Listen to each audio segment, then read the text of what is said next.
भारत माता की सम्मानित मंच पर उपस्थित भारतीय जनता पार्टी के सभी वरिष्ठ कार्यकर्ता और मेरे सामने बैठे हुए किश्तवाड़ की तमाम आवाम और मेरे सामने खड़े हुए ये मीडिया के कर्मचारी, आप सभी को मैं हाथ जोड़कर प्रणाम करती हूँ। जैसा कि आप सब जानते हैं, आज आपके किश्तवाड़ की बेटी आज आप सबके सामने क्यों खड़ी है। आप सब जानते हैं कि इस महाभारत के युद्ध का आगाज हो चुका है।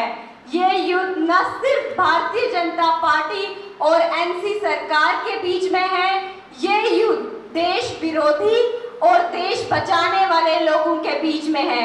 हमारे किश्तवाड़ के राष्ट्रभक्त समाज के बीच में और वहां के देश विरोधी तत्वों के बीच में है। और मुझे विश्वास है आप सब किश्तवाड़ी भाई बहन जिस तरह आज मुझे प्यार दे रहे हैं, जिस तरह मुझे सराहा रहे हैं, आप सब लोग 18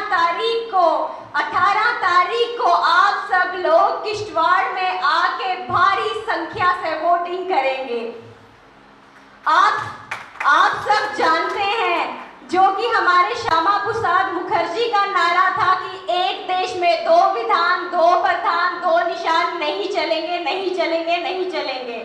जैसे ही हमारी सरकार जम्मू कश्मीर में आई, जैसे ही हमारी सरकार के डिप्टी सीएम बने, हमने उनके इस फूट फैलाओ राज करो, ये जो आतंकवादी थे, ये जो एनसी सरकार थे जिसने जम्मू कश्मीर को हर सुख सुविधा से वंचित रखा था, हमने इस 2 विधान 2 प्रधान 2 निशान के नारे को खत्म कर दिया। 370 को हटा दिया, 35A को हटा दिया। आप सब जानते हैं जम्मू कश्मीर में डिलिमिटेशन का प्रोसेस क्यों हुआ, जरा सोचिए क्यों हुआ होगा। भी नहीं, हॉस्पिटल तो बहुत दूर की बात है। तो अब आप सब लोग यहाँ जम्मू में जो बैठे हैं, आप सब लोगों का किश्तवाड़ से कितना लगाव है ये मुझे यहाँ आके पता चल चुका है कि इतनी गर्मी में भी आप सब लोग यहाँ बैठे हुए हैं। तो आप सब लोगों से आपके किश्तवाड़ की बेटी ये अपील करती है कि आपने किश्तवाड़ आना है और आपने अपना वोट देना है और आपने ये वोट अपने उन भाई उन बहनों के नाम पे देना है जो दूर दराज गांव के क्षेत्रों में विकास से कोसों दूर है, जो नेटवर्क कनेक्टिविटी से दूर है। हमारे कुछ इलाकों में अभी तक बिजली की सुविधा नहीं है।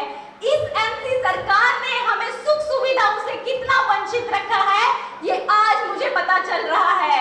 इसीलिए आप सब लोगों से मैं यही अपील करूंगी कि मोदी जी ने अगर ये 370 तोड़ा, अगर ये डिलिमिटेशन किया तो ये इसलिए किया ताकि आप सब लोगों का विकास हो सके।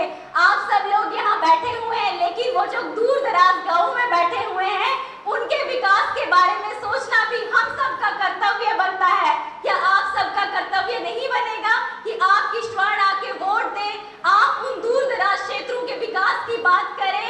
इसीलिए आज आपके किश्तवाड़ की बेटी आपके सामने खड़ी है और वो अपील करती है कि वो जो आज मैं गाँव में जा रही हूँ, देख रही हूँ शहीदों की लिस्टें तो पन्ने पलटते पलटते मेरे हाथ थक जाते हैं कि इतने लोग हमारे मार दिए गए हैं, कि कितने लोगों को मार दिया गया, कितने लोगों को मौत के घाट उतार दिया गया।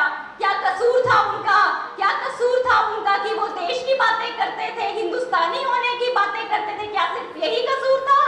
इसीलिए ये जो लोग आज हमें ललकार रहे हैं कि 4 तारीख के बाद हम इनको दिखाएंगे, इन सब लोगों को जवाब देने का मौका माननीय प्रधानमंत्री जी ने आप सबको दिया है।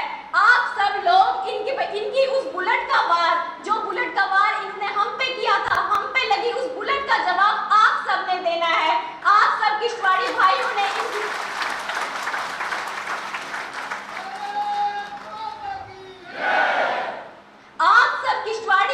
ने जो हम पे हुए घात और हमारे जैसे अनेकों शहीदों के परिवारों पे हुए घात का जवाब देना है, ताकि फिर से जो हमारे साथ हुआ वो किसी और के साथ ना हो। जो हमारे घर की हालत इन्होंने की, हमारे पापा, हमारे छोटे पापा को जिस तरह हमसे छीन लिया गया, ये सिर्फ हमारे साथ नहीं और अनेकों के साथ हुआ है। और आगे ये जो सरकारें हैं जो धमका रही हैं, आगे भी इन्होंने यही सब करना है, देश बांटना